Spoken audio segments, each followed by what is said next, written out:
Alright, so I got into a little discussion with this Richard Daly guy, and there's just something really absurd and ironic in his way of reasoning. Well, it's not just him. This is a typical fallacy that we see all over.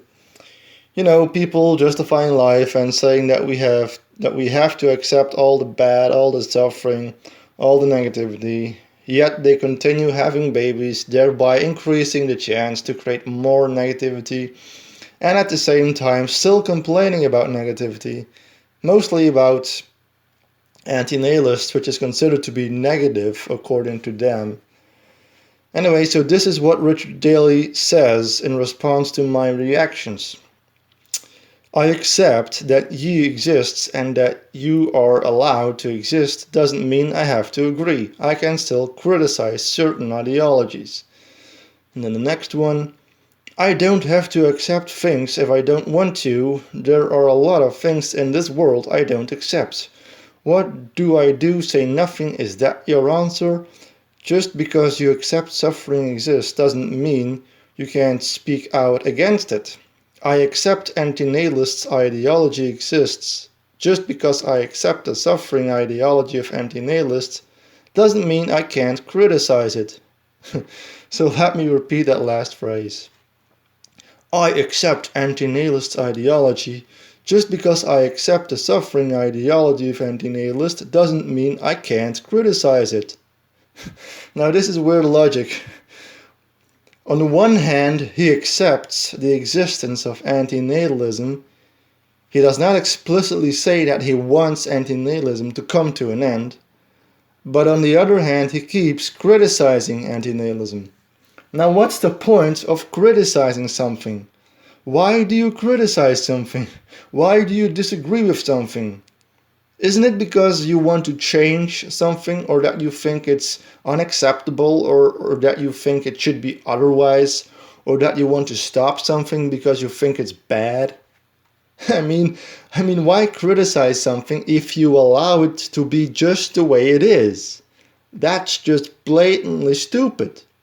If you do not intend to change something or to stop something, then your criticism becomes absolutely meaningless.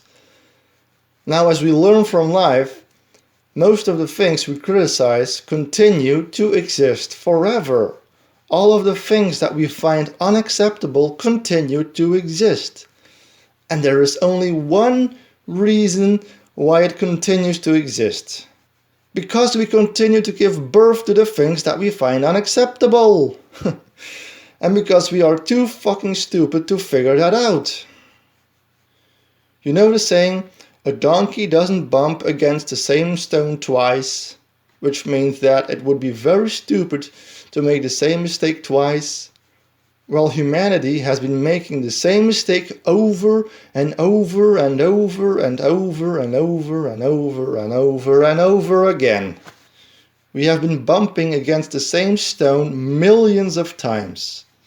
And we don't learn from it because we keep having this fake utopian notion that one day we're going to live in such a technologically advanced and transhumanized world in which every problem will be solved and where we all will be hopping around among unicorns and rainbows with a big happy smile on our faces forever.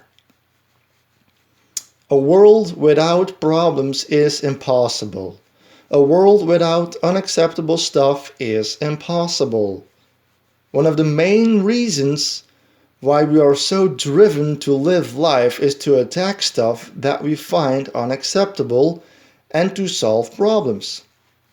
Because once a problem is solved, or once something unacceptable has been prevented, we are rewarded with positive feelings of accomplishment.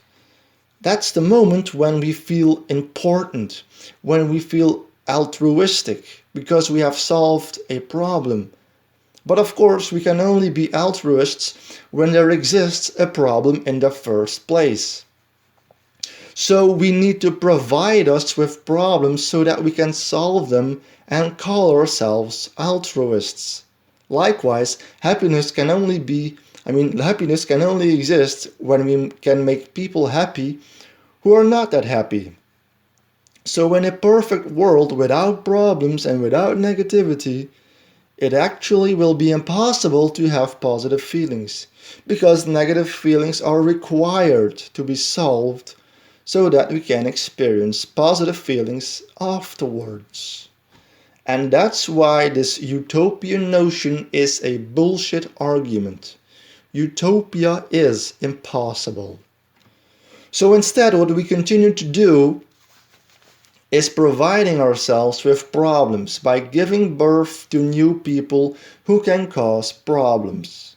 And then when we try to solve those problems, and then we try to solve those problems, and then we congratulate ourselves and we define it as morally correct behavior.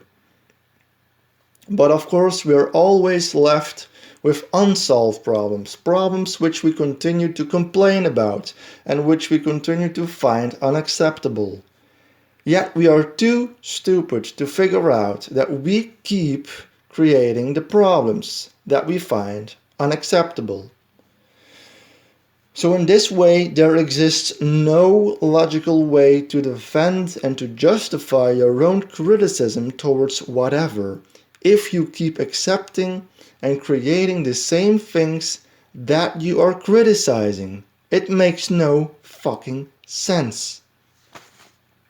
But whatever. Life is designed for irrationality, unfortunately. Just an endless game of trying to rationalize every subjective opinion without any true solutions. Anyway, till next time.